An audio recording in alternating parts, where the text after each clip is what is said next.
O que a nossa vida tem a ver com as regras do jogo de damas? Você já olhou ao seu redor e se perguntou por que a vida é tão generosa com alguns e tão implacável com outros?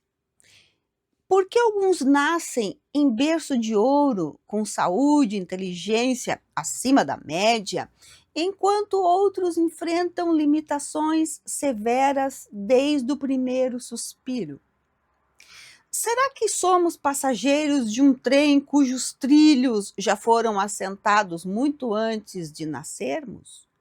Ou será que temos, de fato, o poder de mudar a rota no meio do caminho?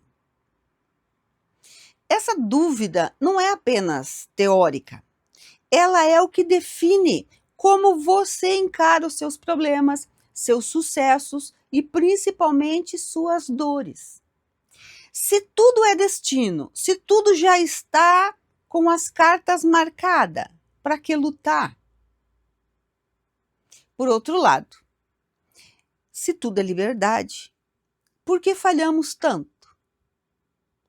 Hoje vamos mergulhar na fronteira entre o que é determinado e o que é livre. Vamos entender por que estamos onde estamos e como as rédeas do nosso futuro podem finalmente voltar para as nossas mãos. Vamos entender as regras da vida através de um interessante conto sobre jogo de damas. E assim entender que mesmo na noite mais escura, existem regras que nos permitem acender a nossa própria luz. Te convido a ficar comigo até o fim. Aproveite para se inscrever no canal, deixar seu like e compartilhar com um amigo que também se sente perdido. Eu sou a Mari e você está no canal Palavra Cria. Num remoto vilarejo da Europa Ocidental, num dos dias de Chanukah, um respeitado rabino entrou na casa de estudos no momento em que não o esperavam e encontrou os seus discípulos jogando damas, quando deveriam estar estudando as leis sagradas, como era o costume naqueles tempos. Quando viram o mestre, ficaram confusos, sem saber o que fazer. Pararam o jogo imediatamente. Um dos discípulos, envergonhado, tentou desculpar-se. Perdoe-nos, mestre. Apenas queríamos nos distrair um pouco. O mestre fez um gesto bondoso e perguntou: vocês conhecem as regras do jogo de dama? Como ninguém respondeu, ele mesmo respondeu: vou lhes dizer quais são as regras. A primeira é que 2 jogadas não podem ser feitas por vez. A segunda, que somente se pode mover para frente e não para trás. A terceira, quando se chega à última fila, você está livre para ir aonde quiser. Vocês estão aprendendo lições muito importantes sobre a nossa existência. Prossigam com o jogo, prossigam. Esse texto já começa com uma palavra muito interessante pelo seu significado: Chanukah. Chanukah é uma festa judaica também conhecida como a Festa das Luzes. A primeira noite de Chanukah começa após o pôr do sol do 24º dia do mês judaico de Kislev. E na festa essa festa é comemorada por 8 dias. Uma vez que na tradição judaica o dia do calendário começa no pôr do sol, o Chanukah começa no 25º dia. Ela celebra a reconsagração do Templo de Jerusalém após a vitória dos macabeus contra a opressão sírio-grega. O milagre central é o do azeite. Havia óleo suficiente apenas para manter a menorá acesa por apenas um dia, mas ela ardeu por 8. Simbolicamente, Chanukah representa a resistência do espírito e a vitória da luz sobre a escuridão. O fato do rabino dar a lição naquele dia é fundamental. Ele está dizendo como acender a luz interior em meio às regras rígidas da vida. Muitas vezes vivemos o nosso próprio período de trevas, social ou pessoal, uma crise econômica, doença ou perdas. O Chanukah nos ensina que esse azeite, entre aspas, da nossa vontade, pode render muito mais do que imaginamos. Politicamente, a festa celebra a liberdade de consciência contra a imposição de culturas externas.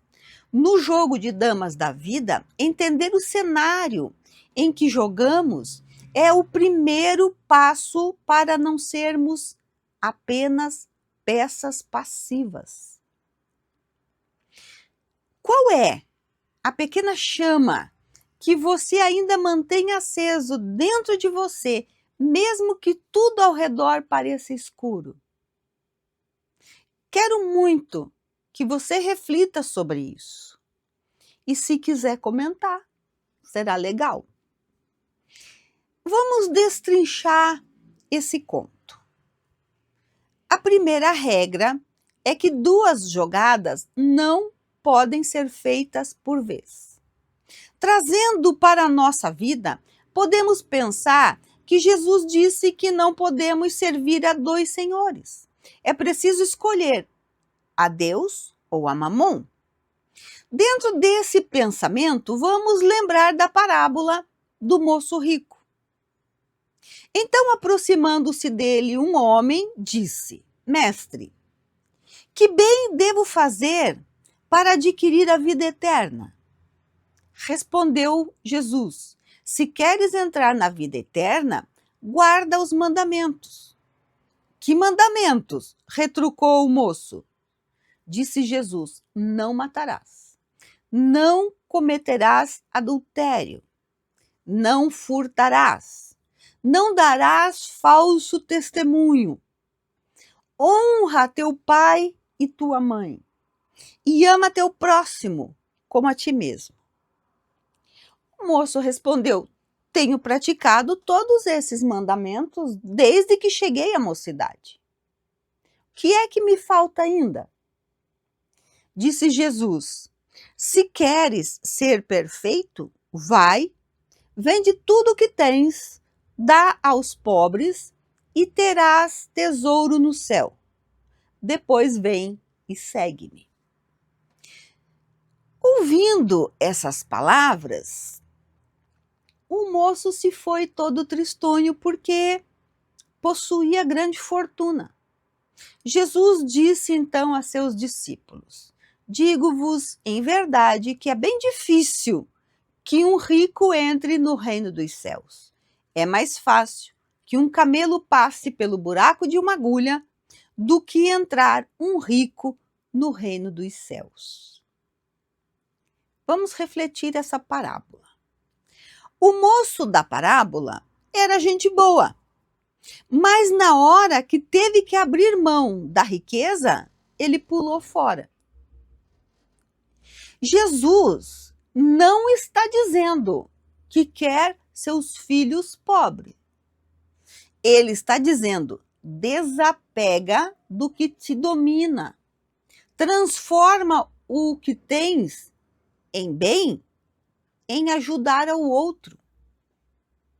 A regra de uma jogada por vez espelha o ensinamento de Jesus sobre não poder servir a 2 senhores, as coisas do espírito e as coisas da matéria.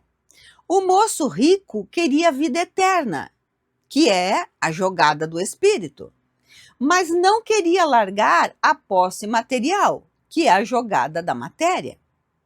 No tabuleiro da vida, quando tentamos fazer as 2 jogadas simultaneamente, ficamos estagnados. A tristeza do moço é o sinal do apego. O coração está preso onde o tesouro está. Está preso naquilo que é importante para nós. Vivemos em uma sociedade que nos prega a ilusão de que podemos ter tudo ao mesmo tempo: ética, lucro desmedido, saúde e vícios, paz e agressividade.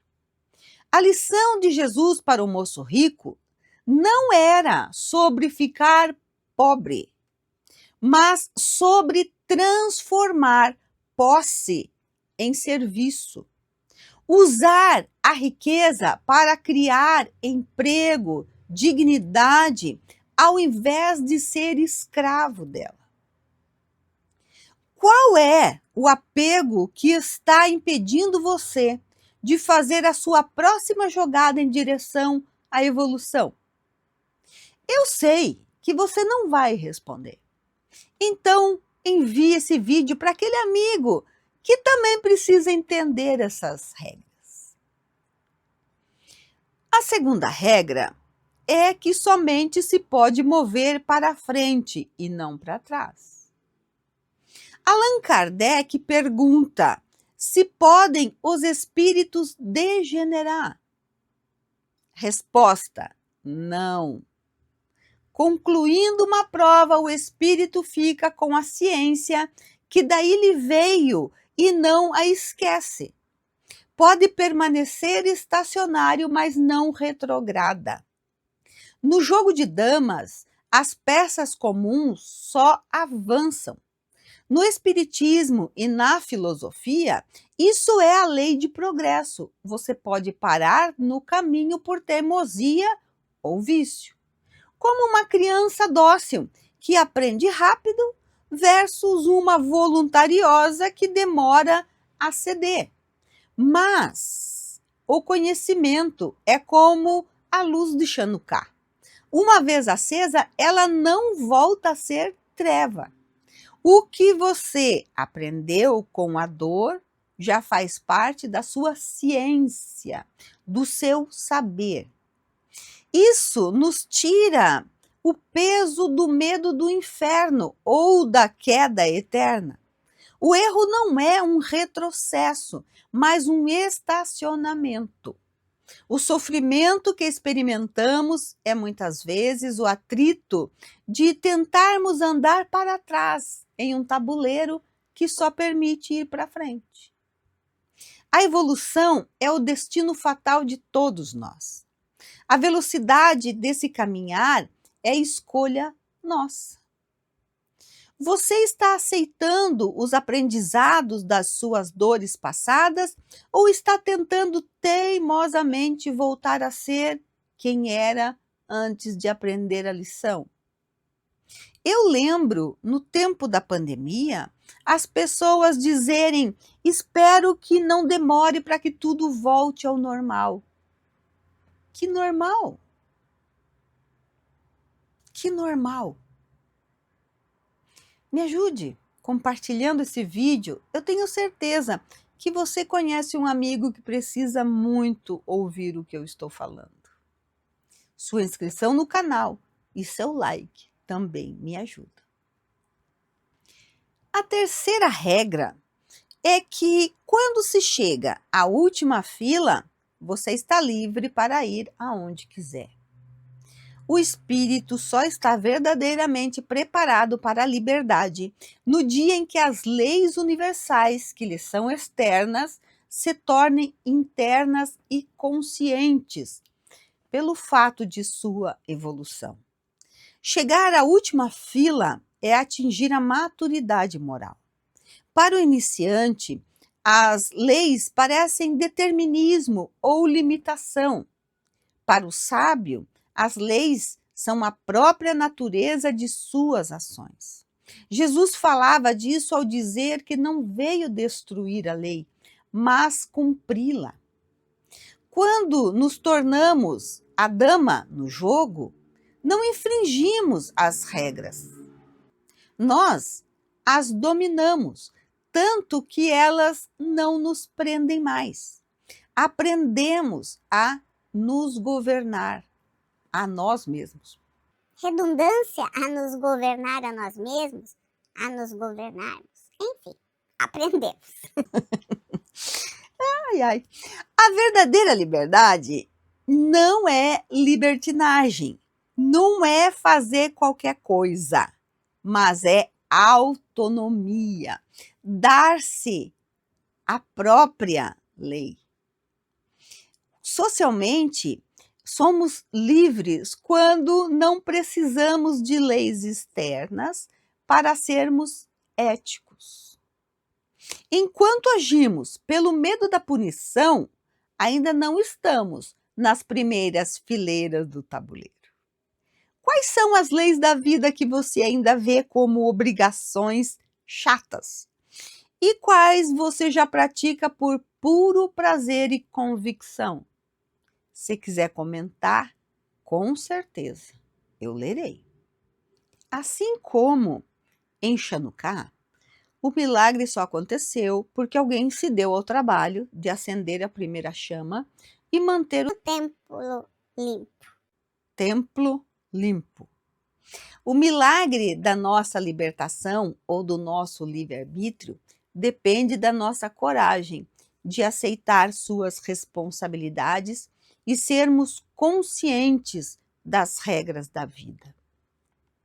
A vida não é um jogo de azar, é um jogo de estratégia moral. O rabino, na noite de Chanuká, mostrou que as regras existem para que a liberdade possa florescer. Não fuja do seu tabuleiro. Não culpe as peças. Aprenda as regras. Mova-se sempre para frente e conquiste a sua última fila. A luz que você acender hoje, por menor que seja, tem o poder de iluminar toda a sua eternidade. Obrigado pela sua companhia. Nos vemos no próximo vídeo aqui no Palavra Cria. Mas não vá embora. Aproveite para dar uma maratonada no canal. Gente, tem muita coisa boa lá. Até!